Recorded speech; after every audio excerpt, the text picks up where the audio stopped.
Welcome back. You watch Your Morning Live. Now, those that didn't make it to Grahamstown for the National Arts Festival, the 969 Festival is just what you need. The Performance Art Fiesta kicked off on Wednesday and will run until the 24th of July at various venues at the Wits Theatre in Braamfontein. Event goers are in for a spectacle with exciting new productions tackling subject matters that looks at issues of sex, death and poverty, to mention just a few. To tell us more about the event, we're joined in studio by the director of Wits Theatre, Gita. Gita, good morning. Thank you very much for joining us. Thank you very much for having me on the show. Are you always excited when this time of the year comes around, because you get to kind of showcase and give people that couldn't go to Grahamstown an opportunity to kind of to see what the buzz is about? I think exciting would be a good word to encapsulate it. Exhausted as well, because I've just come from 2 weeks at the National Arts Festival. But I think that the energy and buzz of bringing what I think is a great selection to Johannesburgers is always an exciting thing. Now, it's been described as 11 days of amazing in Grahamstown, but you've got to almost curate this experience to a Joburg audience to kind of give them the best of Grahamstown. Absolutely. I think that, the Grahamstown audience, firstly, is an upper middle class audience, because it does take a great deal of money to be able to travel there and accommodation. Yeah. And, all festival towns, suddenly, their prices increase by 200%. Yeah. But I think that Joburg is also a more cutting-edge crowd. Yeah. They're more prepared to kind of take chances with what they're seeing.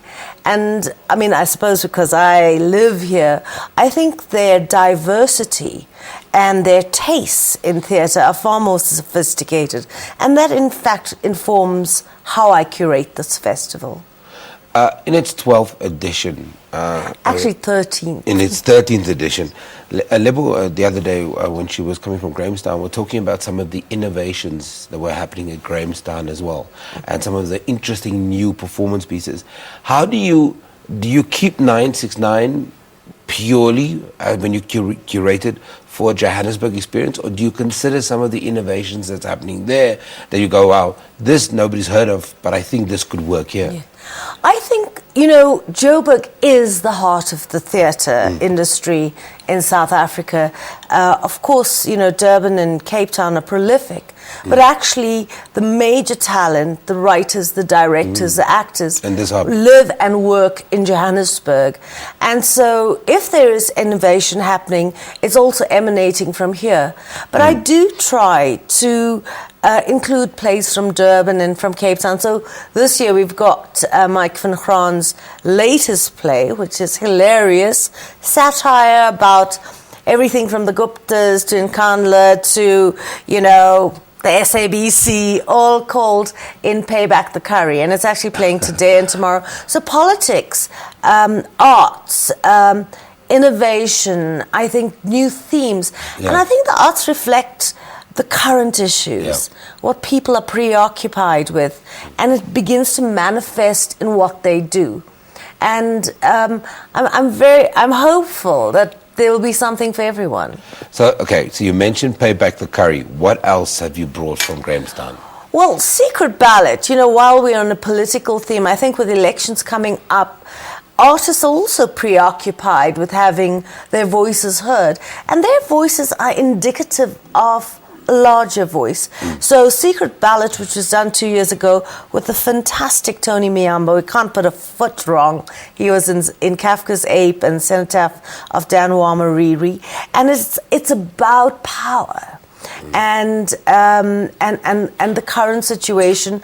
But we also have, this weekend, Clinton Marius from Durban, who's directed Sweetie Darling, my own particular favorite. And actually you're watching a snapshot of Shona Johnson, who is in The Bitch Stole My Duck, which is set in Wentworth.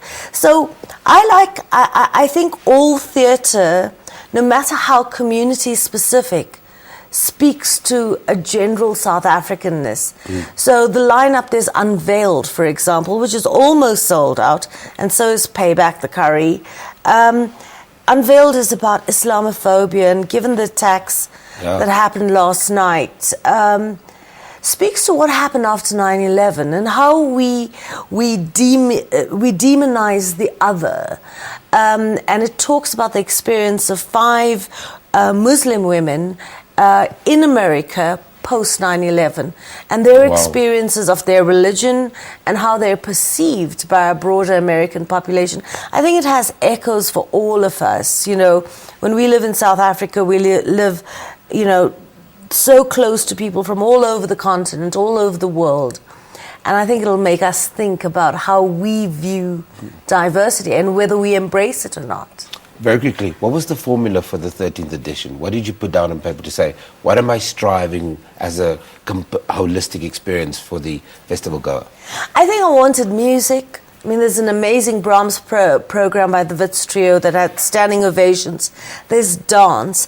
And there's feathers. Oscar Buthelezi won this amazing choreography, international choreography competition with feathers, and therefore there's Durban, there's Cape Town presented, Braamfontein. So it was about giving Joburgers, Gauteng, a cross-section of the festival, but in a uniquely Joburg way, in the heart of Jozi, which is Braamfontein, and I think on one of the most exciting campuses in the country, you know, where it's all happening, and it's happening at the Wits Theatre. Gita, the director of the Wits Theatre, in studio with us talking about the 969 Festival, which is in its 13th edition. Can you believe it? It will be underway in Braamfontein and will run until the 24th of this month. Go and Google the details. Check it out. It sounds really absolutely amazing. We take an ad break. Don't go anywhere.